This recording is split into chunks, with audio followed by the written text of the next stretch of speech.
Bismillahirrahmanirrahim. Hai murid-murid, Assalamualaikum dan selamat pagi. Apa khabar semua? Cikgu harap anak murid cikgu semua sihat untuk meneruskan pembelajaran kita pada hari ini. Jadi sebelum ini cikgu pernah ceritakan benda hidup dan benda bukan hidup, ciri-ciri benda hidup serta ciri-ciri benda hidup. Jadi hari ini cikgu nak ajar tentang keperluan asas benda hidup. Jadi mari kita sama-sama buka buku teks, buka surat 26, 27 dan 28. Benda hidup memerlukan makanan, air dan udara. Manusia, haiwan dan tumbuhan memerlukan keperluan asas dengan cara yang berlainan.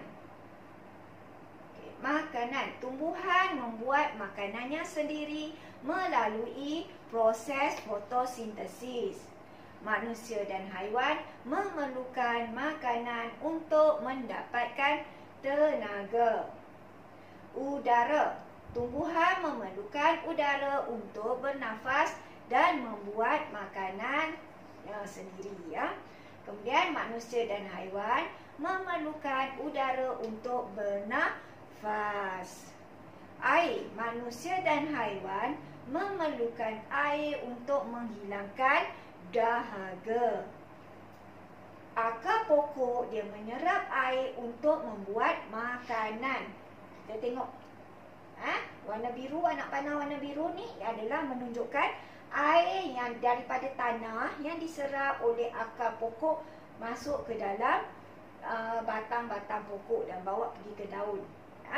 Itu diperlukan akar dia menyerap air untuk membuat makanan.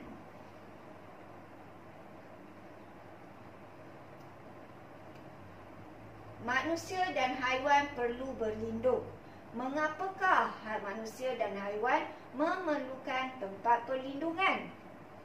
Manusia dan haiwan memerlukan tempat perlindungan untuk melindungi diri daripada hujan, panas dan bahaya.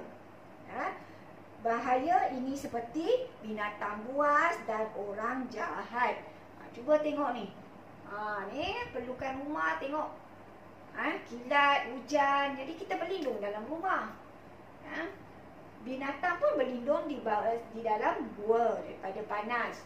Ni melindungi daripada bahaya binatang berbisa seperti ular. Ni ayam perlukan reban sebagai tempat perlindungan dia untuk melindungi diri daripada dimakan oleh musang. Apakah yang akan berlaku sekiranya manusia dan haiwan tiada tempat perlindungan? Cuba bayangkan kita tak ada rumah. Ayam tak ada reban. Apa jadi? Sekiranya kita tiada tempat perlindungan, kita akan cepat jatuh sakit. Sebab kita terdedah dengan cuaca panas dan sejuk dan akan digigit semut, ular atau binatang berbisa. Tumbuhan tidak memerlukan tempat perlindungan kerana tumbuhan memerlukan cahaya matahari dan air untuk hidup. Jadi, tumbuhan sesuai diletakkan di luar rumah dan tidak memerlukan tempat perlindungan. Kita tengok pentingnya keperluan asas. Mengapakah makanan penting kepada manusia? Tengok, makanan penting kepada manusia kerana makanan memberi tenaga. Tengok ni gambar ni. Dia letih. Tak larat nak buat kerja. Nak angkat kotak. Tak larat. Kemudian kita tengok. Lepas dia makan sepinggan nasi tu. Dia dah ada tenaga untuk mengangkat kotak. Makanan memberi saya tenaga untuk mengangkat barang. Saya boleh angkat kotak banyak. Saya boleh angkat kursi, meja. Jadi memberi kita tenaga untuk melakukan pekerjaan. Makanan juga untuk membesar. Daripada kita kecil, ibu bapa kita bagi kita minum susu. Susu pun makanan juga. Jadi kita membesar jadi kanak-kanak, kita makan nasi. Jadi lama-lama kita membesar jadi orang dewasa. Kuda contoh dia, tengok. Daripada dia anak kuda, daripada kecil, baby kuda tu, bayi kuda tu dia jadi dia makan rumput hari-hari, kemudian dia menjadi anak kuda, menjadi kuda dewasa. Jadi makanan juga membolehkan manusia dan haiwan membesar. Apakah, tengok soalan kebat tu, apakah akan terjadi sekiranya manusia dan haiwan tidak mendapat makanan? Sekiranya manusia dan haiwan tidak mendapat makanan, manusia dan haiwan tidak ada tenaga untuk melakukan kerja, untuk bergerak tak larat. Nak berjalan pun tak boleh sebab tak ada tenaga. Jadi kita tak boleh melakukan pekerjaan. Jadi badan akan jadi lemah untuk melakukan apa-apa pun. Manusia dan haiwan juga tidak dapat membesar dengan sihat. Terbantutlah pembesaran kita kalau kita tak makan. Mengapakah air, udara dan tempat perlindungan penting kepada manusia dan haiwan?